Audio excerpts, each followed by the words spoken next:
आज इस कैंप में पधारे हुए सभी सियावा और आसपास के मेरे आदरणीय ग्रामीण बंधुओं, मेरी माताएं बहनें, नौजवान साथियों और मंच पर उपस्थित हमारे प्रधान लीलाराम जी, हमारे उप प्रधान ललित सांखला जी, ब्लॉक के अध्यक्ष शैलेश भाई, हीरा भाई, हमारे यहाँ के सरपंच गौराराम जी, आदरणीय विभूषण जी, हमारे युवा साथी अवनीश बारोट जी, मैं नाम नहीं लेकर के सम्मानित सभी मेरे साथीगण जो भी उपस्थित हैं, हमारे पूर्व ब्लॉक अध्यक्ष भी यहाँ पर मौजूद हैं, उपस्थित सभी यहाँ पर आए हुए महानुभाव, सज्जनों और प्रशासन के तमाम अधिकारीगण, कर्मचारीगण, विशेष रूप से यहाँ पर उपस्थित हमारे एसडीएम साहब, वीडियो साहब, तहसीलदार साहब और समस्त विभागों के तमाम अधिकारी जो है उपस्थित हैं, जो इस कैंप को सुचारू रूप से चलाने के लिए अपना पूरा योगदान दे रहे हैं और लगभग एक माह से भी ज्यादा अब होने को आ रहा है। पूरा ये महीना आप लोगों ने इस कैंप के लिए दिया है। जून में पूरा महीना और चलेगा। 2 महीने का ये कैंप मुख्यमंत्री जी ने दिया है। मैं इस मौके पे ग्रामीण क्षेत्रों के हमारे आए हुए सभी लोगों को कहना चाहूंगा, ये पहला मौका नहीं है जब मुख्यमंत्री अशोक गहलोत जी ने संवेदनशीलता दिखाते हुए हमारी तकलीफों को दूर करने का काम किया है। जब पूरे देश में महंगाई है, पूरे हिंदुस्तान में महंगाई सिर्फ सियावा में और आबूरों में नहीं है, लेकिन इस महंगाई की मार हमारे ऊपर न पड़े, ये सोचने वाला सिर्फ एक ही आदमी और वो है मुख्यमंत्री अशोक गहलोत जी। गहलोत साहब ने सोचा कि ये महंगाई तो पूरे देश में है, इसमें इस महंगाई की मार मेरे राजस्थान के लोगों के ऊपर ना पड़े। महंगाई की तकलीफ राजस्थान की जनता को, सियावा की जनता को न देखनी पड़े, इसलिए मुख्यमंत्री ने हम सब लोगों को आपके बीच में भेजा इस कैंप के माध्यम से। ये कैंप, इसमें 10 महत्वपूर्ण योजनाएं मुख्यमंत्री ने दी है और उन योजनाओं की जानकारी आप लोगों को अधिकारियों ने दी होगी। फिर भी बताना चाहूंगा कि पहले हमें जो पेंशन मिला करती थी 500 रुपए मिलती थी और 1000 रुपए मिलेगी इस कैंप के साथ साथ। जो रजिस्ट्रेशन आपको कराना होगा, जो आपने कराया भी, कुछ लोग यहाँ पर रजिस्ट्रेशन का जो पर्चा है वो लेकर के बैठे हैं। जो मनरेगा में हम लोग काम करते थे वो 100 दिन का काम था, वो 125 दिन का कर दिया है मुख्यमंत्री जी ने। इसी तरीके से चिरंजीवी जो बीमा योजना थी, उस योजना में 10 लाख रुपए पहले हमें लाभ मिलता था, वो बढ़ा करके 25 लाख कर दिया है।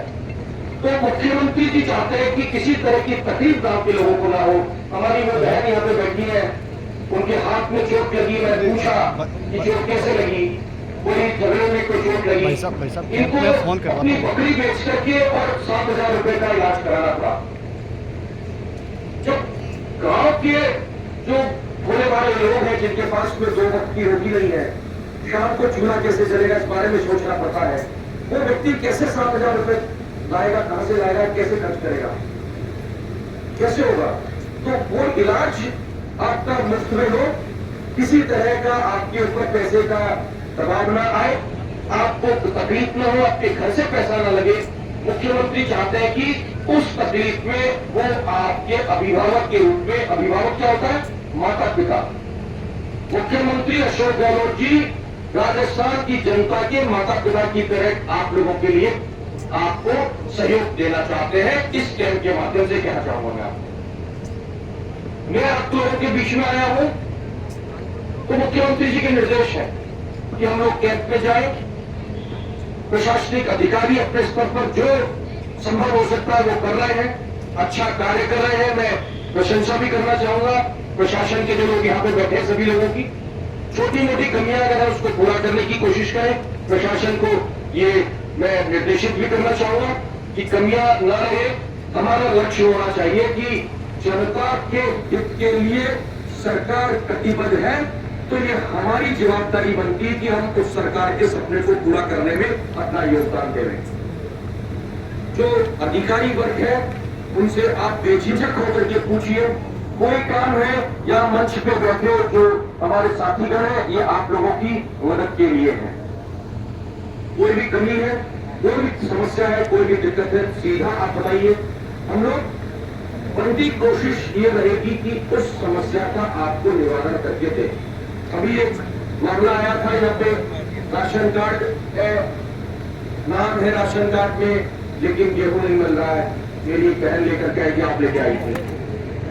मैंने एसडीएम साहब से भी चर्चा की और जो हम लोगों को सरकार के माध्यम से पता लगा कि दिक्कत इसमें आई थी, पोर्टल के ऊपर जब हम अंगूठा लगाते हैं तो अंगूठा लगता नहीं है, हमारा खाता उसमें जो खुला होता है उस पर हम नहीं पहुंच पाते हैं और राशन डीलर बेचारा राशन दे नहीं पाता है। ये समस्या देखने को मिल रही है सिर्फ सियावा में नहीं, कई जगह पे। इसका भी हल निकालने की कोशिश करेंगे, सरकार से बात करेंगे कि ऐसी कोई दिक्कत है तो उसका कोई और निवारण हो, कोई और हल हो, कहीं हाथ से लिख करके हम लोग कोशिश करें, कंप्यूटर पर न जाना पड़े। तो ये समस्याएं जो है हम लोग कोशिश करेंगे कि इनका निवारण हो। यहाँ कोई मैं पहली मर्तबा नहीं आया हूँ, सियावा में अपन ने भी वो क्या दिया है, बड़ा काम अपने एनिकट का, कितना उसमें अपन ने सेंक्शन किया, 6 करोड़ रुपए का अभी हम लोगों ने स्वीकृत कराया है। एक एनिकट आप लोगों के पीने के पानी की समस्या ना हो, सिंचाई के पानी की समस्या ना हो, पानी आपको आपके क्षेत्र में मिल सके, जो बरसात का पानी बह करके चला जाता है वो आप लोगों को मिल सके। 32 नाले का काम चल रहा है, मुख्यमंत्री अशोक गहलोत जी की देन है, वो भी बहुत बृहद परियोजना, बहुत बड़ी परियोजना है, वो भी आप लोगों के लिए आने वाले वक्त के अंदर पीने के पानी की समस्या का हल होगा। सिंचाई के पानी की समस्या, सिंचाई परियोजना है मुख्य रूप से वो। और इसी तरीके से भैंसा सिंह की मेरी भी यहाँ पे बैठे जो है हमारे अधिकारी, उनसे विभाग के संबंधित विभाग के लोगों से बात हो रही थी। भैंसा सिंह बांध भी बन करके तैयार हुआ है, उसका भी एक प्रोजेक्ट जो है वो आबू से लेकर के उसको लेकर के उस लाइन को हम लोग जो है तलहटी तक लेकर के जाएंगे। बहुत बड़ी परियोजना है, वो भी कितना जी इसमें 220 करोड़ का लगभग, 238 करोड़ 238 करोड़ का प्रावधान हम लोगों ने किया है उसके अंदर आप लोगों की समस्याओं को हल करने के लिए। और एक बात बताना चाहूंगा, यहाँ बहुत सारे ऐसे वोटर हैं जिन्होंने मुझे 2008 में भी वोट डाला, 2018 में भी वापस वोट डाला, तो जी सही है बात। और मैंने यहां से बहुत अच्छा वोट मिला भी मुझे, आप लोगों ने वोट डाला मुझे।